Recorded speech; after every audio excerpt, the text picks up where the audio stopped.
Bismillah, Alhamdulillah, wassalatu wassalam ala Rasulillah.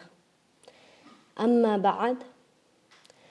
Allah Almighty has explicitly explained the purpose of the creation of humans and jinn. That is, that they worship only their Creator, Allah Almighty. Allah says in the Quran, "And I did not create the jinn and mankind except to worship me."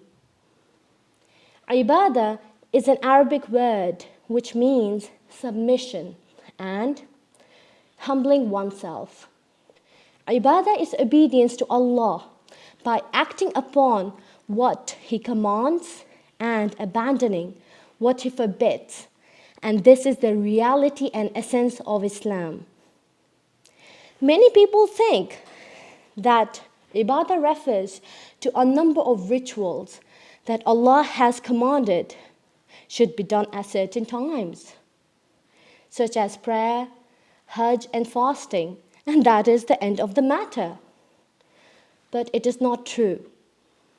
Ibadah is a holistic matter that encompasses the life of a Muslim woman.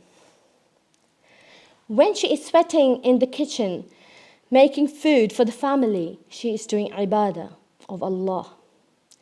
When she is looking after the kids, she is doing ibadah. When she is resting or sleeping to re-energize herself for the next task, she is in the state of ibadah.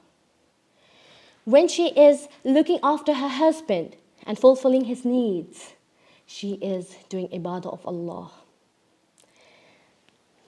Tasks such as changing nappies, cutting vegetables, doing the dishes, all these are also ibadah.